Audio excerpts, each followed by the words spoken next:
अरे भाई भाई भाई, सुनो सुनो सुनो। पिक्चर का हीरो है एक चब्बी, ओल्ड फैशन्ड और बिंदास आदमी जिसका नाम है डस्टी। उसको सिर्फ खाने और विंटेज मूवीज देखने का शौक है। पर देखो यार, दुनिया की तरक्की और टेक्नोलॉजी के साथ डस्टी अब भी 80 में अटका हुआ है। इसको स्मार्टफोन्स और टेक्सटिंग का कोई शौक नहीं है। इमोजीज तो बिल्कुल भी पसंद नहीं है। अरे बाबा, ग्रेपफ्रूट भी। और एक बात है, इसको मिलेनियल से बहुत डर लगता है।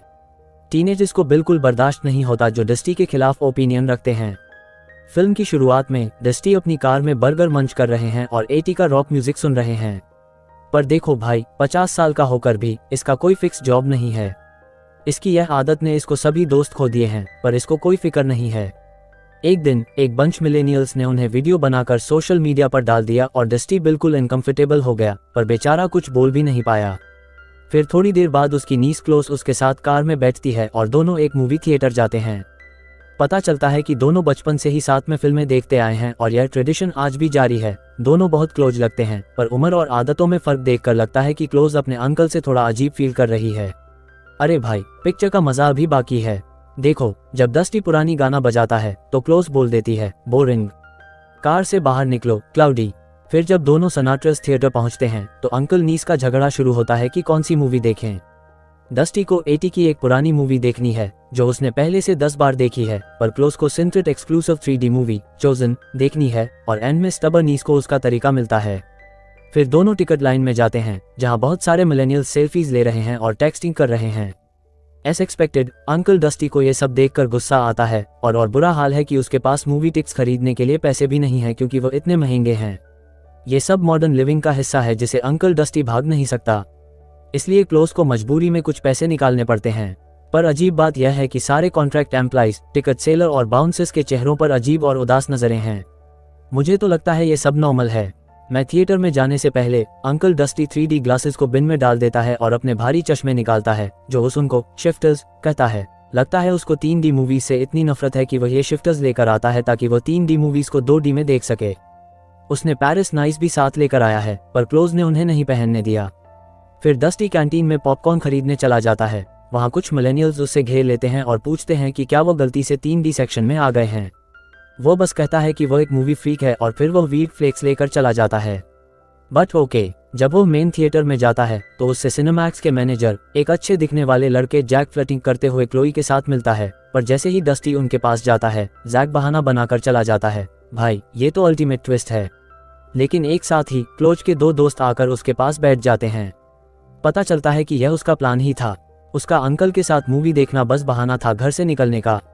रस्टी गुस्सा हो जाता है क्योंकि क्लाउड उसके साथ टाइम नहीं बिता रही है और साथ ही उसके दोस्त भी उसकी सीट ले गए हैं। वो उसे मनाने की कोशिश करता है पर क्लोज नहीं चाहती। उसने अपने अंकल को बोरिंग समझना शुरू कर दिया है जो हर मौके पर उसे एम्बेरस कर देगा। इस सुनकर डस्टी उदास हो जाता है, पर फिर भी वो क्लोज की सीट के पीछे बैठ जाता है। जैसे ही जैकेट स्टेज पर आते हैं और अनाउंस करते हैं कि मूवी शुरू होने वाली है, उन्होंने सबको फोन उसे नहीं करने की और 3D ग्लासेस पहनने की इंस्ट्रक्शंस दी।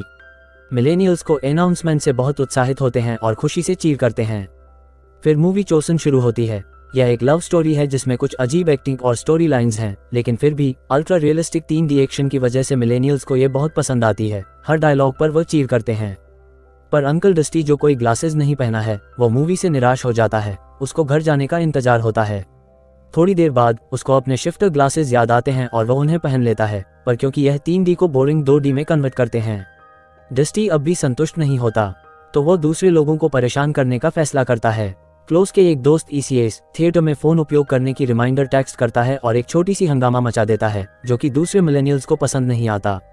आखिर में जब डस्टी अब भी नहीं मानता तो क्लोज अपने दोस्त से कहती है कि फोन उपयोग करना बंद करें ताकि वो मूवी देख सके और शांति से।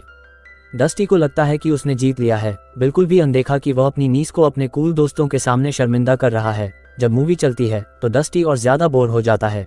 एक सीन में उसको कुछ अनोखा नोटिस होता है, जैसे कि स्क्रीन में कुछ गड़बड़ है, पर जब वो अपने शिफ्टर ग्लासेस उतार लेता है तो कुछ भी नहीं होता। डस्टी असली मूवी एक्सपीरियंस देखने के लिए सिंटैक्स ग्लासेस ट्राई करना चाहता है। वह क्लाउड से ग्लासेस मांगता है, पर उसका तबीयत उसके अंकल के चाइल्डिश बिहेवियर से थक चुकी है। वो सीधे उससे डांट देती है और उसे नॉर्मल बिहेव करने के लिए कहती है। कोई और ऑप्शन नहीं बचता तो अंकल डस्टी अपने शिफ्टर ग्लासेस पहन लेता है और मूवी देखना जारी रखता है। अचानक वह देखता है कि स्क्रीन से एक बड़ा कीड़ा जैसा चीज निकल रहा है। थिएटर के सारे मिलेनियल्स उस कीड़े को बिल्कुल नहीं देख पा रहे हैं, पर डस्टी को वह साफ नजर आता है। डर के मारे वह जल्दी से अपने ग्लासेस उतार देता है और उस कीड़े का गायब हो जाता है। कुछ मिनट बीत जाते हैं, लेकिन कीड़ा कहीं नजर नहीं आता। तो डस्टी को डाउट होता है कि यह 2D ग्लासेस का कुछ ना कुछ लेना देना है इस कीड़े के साथ। अरे वाह, क्या ट्विस्ट है भाई। तो फिर वो ग्लासेस फिर से पहन लेता है और जैसे ही वो करता है, वो बड़ा कीड़ा उसे अपने सकस से अटैक करता है। ओह भाई, डस्टी तो स्क्रीम कर करके थिएटर में हंगामा मचा देता है और फिर उसका पॉपकॉर्न भी क्लोज के ऊपर गिर जाता है, जो उसकी गुस्सा में आ जाती है। और फिर वो मिलेनियल्स भी शुरू हो जाते हैं उन्हें नाम लेने में, पर डस्टी को पूरा यकीन है कि थिएटर के अंदर कुछ तो गड़बड़ है। डस्टी फिर क्लोज को समझाने की कोशिश करता है, पर यार कुछ नहीं हो रहा। इंस्टेड क्लोज तो वो अपने अंकल से एम्बेरेस्ड फील कर रही है और एक्सप्रेस कर रही है कि उससे ये सब बिल्कुल पसंद नहीं आया। उसी हंगामा से सिंटैक्स मैनेजर जैक को भी पता चलता है, जो डस्टी के पास आते हैं और उसे ले जाते हैं। बाकी मिलेनियल्स की डिले बजाओ। हाँ, यहाँ बूमर है। अरे वाह, क्या सीन है भाई। हाँ भाई, क्या ट्विस्ट है। क्लोज को परेशान देख के क्लूनी भी उनके पीछे चली जाती है और डस्टी वह साइड पे ट्राई करता है कि कुछ स्क्रीन से निकला और उसके पास आया, पर जैक मान लेता है कि यह सब बस एक रियलिस्टिक 3D एक्शन है। पर यार, डस्टी तो बिल्कुल सुरे है कि उसने एक कीड़ा जैसा कुछ देखा था। आखिर में वह डिसाइड करता है कि रिफंड लेकर यहाँ से चला जाए, पर क्लोज यह नहीं चाहती। इंस्टेड वह अपने अंकल को डांटती है और कहती है कि उसने उन्हें कितनी बार एम्बेरस किया है सिर्फ अटेंशन पाने के लिए। ये कह के वह डस्टी को छोड़ के अंदर चली जाती है। डस्टी उनके पीछे जाने की कोशिश करता है, पर जैक रोक लेता है, कह के अब वह अंदर नहीं जा सकते। बिना कोई ऑप्शन के दुखी अंकल डस्टी डिसाइड करता है कि वह क्लोज का वेट करेगा जब तक मूवी खत्म नहीं हो जाती। पर वो मेन हॉल में वेट नहीं कर सकता, तो जैक उससे प्रोजेक्शन रूम ले जाता है। वहाँ जैक और उसके एम्प्लॉय स्टार्ट करते हैं सिंटैक्स के बारे में बात करना, कह के ये सुपर रियलिस्टिक सिनेमैटिक्स और विजुअल्स के वजह से दुनिया को कब्जा कर लेगा। अब पुराने हेड मूवीज का जमाना गया है, अब 3D ने जेम्स कैमरन को ओवर ले लिया है। क्या ये तुम हो? फिर वो डस्टी से कहते हैं कि एक बार ट्राई करके देखें और अगर फिर भी पसंद नहीं आया तो उनका पैसा रिफंड करेंगे। जैक फिर डस्टी को एक पेयर सिनाट्रा सनग्लासेस देता है, पर बड़ी सोच के बाद डस्टी उससे रिजेक्ट कर देता है। इसके बाद सिंटैक्स एम्प्लॉइज गुस्से में आ जाते हैं और एकदम से पिज्जा ज़ॉम्बी की तरह हो जाते हैं। वो डस्टी को अटैक करते हैं और ऑलमोस्ट सफल होने वाले होते हैं, पर सोमहाउ अंकल उनके ग्रिप से बच जाते हैं। कैसे किया? बस ये कहकर उन्होंने अपने पॉकेट से एक पुराना बर्गर निकाला और उससे पॉसेस ज़ॉम्बीज के मुंह में डाल दिया। अरे भाई, क्या जुगाड़ है। डस्टी फिर से हॉल में भागता है और बिल्डिंग से बाहर निकलने की कोशिश करता है, पर यह तो मुश्किल है क्योंकि सारे सिंटैक्स कर्मचारी अब ज़ॉम्बी बन चुके हैं और उसकी तलाश में हैं। तो डस्टी स्टोर रूम में छुप जाता है और अपने आप को तैयार करता है वह एक काम करेगा जो उससे सबसे ज्यादा पसंद नहीं है, टेक्सटिंग। वो क्लोज को कई मैसेज भेजता है जिसमें उससे माफी मांगता है और साथ ही ये भी कहता है कि उससे खो देने का डर है। फिर वो वॉर्नर को भी इम्पेंडिंग डेंजर के बारे में वार्न करता है, पर उससे ये करने से पहले जैक और बाकी लोग दरवाजे तोड़कर अंदर आ जाते हैं और उससे ले जाते हैं।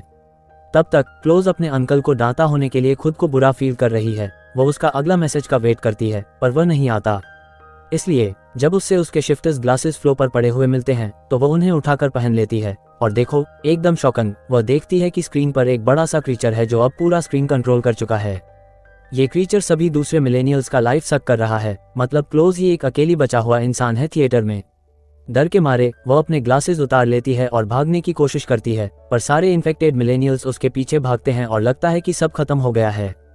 पर भगवान का शुक्र है, एक प्रॉप स्वर्ड की मदद से चलोए सभी इन्फेक्टेड मिलेनियल्स को हरा देती है। फिर वो प्रोजेक्शन रूम में जाती है। वहां उससे उसका अंकल एक कुर्सी पर बंद कर देखती है और अंत में समझती है कि वो सच बोल रहा था या फिर वो कुछ अलग ही कुछ सोच रहा है। पर उससे मदद करने से पहले जैक और बाकी लोग आ जाते हैं और उससे पकड़ लेते हैं। तो फिर जैक रिवील्स करता है कि इस सब हंगामा के पीछे का असली चेहरा क्या है। पता चलता है कि यह एक एलियन है जो दूसरी गैलेक्सी से यहाँ आया है अपनी नस्लें एक्सटेंड करने के लिए। जैक ये कहता है कि इन्फेक्टेड होना सबसे अच्छी चीज है जो उनके साथ हुई है, क्योंकि अब उन्हें कोई दर्द या चिंता नहीं होती। उसने अंकल नीस ड्यूओ को बदलने को एनकरेज किया क्योंकि एलियन सिर्फ उनकी दुखी और बोरिंग जिंदगी में मदद करना चाहता है। ये कहकर उसने फोर्सफुली डस्टी को सिनेमैक्स 3D ग्लासेस पहनाए और उससे मूवी देखने को कहा। अपैरेंटली यह उन्हें भी उनमें से एक बना देगा, पर भगवान का शुक्र है, क्लोज वक्त पर आके बीच में आती है और एक टुकड़े से एलियन को चाकू से चोट लगाती है। यह एक पल के लिए इन्फेक्टेड ज़ॉम्बीज को स्टन कर देता है, जिससे क्लोज को मौका मिलता है अपने अंकल को बंदिश से छुड़ा ले। पर दुख की बात है, क्योंकि वो बचने वाले हैं, जैक आइडेंटिकल को अपने मुंह से छोड़ देता है, जो क्लूनी को पकड़कर उसमें प्रवेश करने लगता है और कुछ ही देर में उसका चेहरा भी बदलने लगता है, जो ये दिखाता है कि एलियन उसके शरीर में प्रवेश कर रहा है। तभी अंकल डस्टी एक एटी हीरो की तरह एक्ट करके एक झटका लगाता है और जैक के सर काट देता है, पर तब तक नुकसान हो चुका होता है। जल्दी ही दोनों इक्वेटर तक पहुंच जाते हैं और हिंदुस्तान खोल देते हैं। वहां देखते हैं कि बाहर की शहर को एक विशाल एलियन ने उजाड़ दिया है। यहाँ वो अंत में समझ जाता है कि दुनिया एलियनों के कब्जे में आ चुकी है। उसी वक्त क्लोज भी अपना डिनर बदल लेती है। वो अपने अंकल को बदलने को कहती है और मान ले कि अब कोई बचने की कोई उम्मीद नहीं है। फिर उसने कहा कि जैक सही था, इस जिंदगी में कोई दर्द या चिंता नहीं है। जल्दी ही दूसरे मिलेनियल्स और सिंटैक्स के कर्मचारी भी आ जाते हैं और उसे बदलने के लिए मनाने लगते हैं। वो एक गाना भी गाते हैं जिससे डस्टी अपना मन बदल ले। वे आपको कैंडी शॉप ले जाना चाहते हैं या आपको कैंडी शॉप ले जाते हैं। आखिरकार उसे यह एहसास होता है कि कोई आशा नहीं है। वो अंत में जेन को छोड़ देता है और गाने लगता है सभी चिलिका लॉलीपॉप। आखिरी सीन में सभी लोग फिर से थिएटर में वापस जाते हैं जहां वही मूवी चल रही है। क्लोज, जो अब पूरा पॉसेस्ड है, अपने अंकल को सिंटैक्स ग्लासेस देता है ताकि वह बदलने का समर्थन कर सके और एक उनमें से बने। मूवी एंड होती है जब डस्टी बेसब्री से एलियन का इंतजार करता है और उसे अपने कंट्रोल में करने के लिए उसे आपको जारी रखने के लिए जगह मिलती है। ओह, हमारे वीडियोस से सब्सक्राइब करें, जैसे इस तरह नोटिफिकेशंस ऑन करें और छोड़ दें। चैनल की मदद करने के लिए देखने के लिए धन्यवाद। अरे भाई, क्या क्लाइमैक्स है, क्या ट्विस्ट है, क्या एंटरटेनमेंट है। धन्यवाद कि आपने देखा।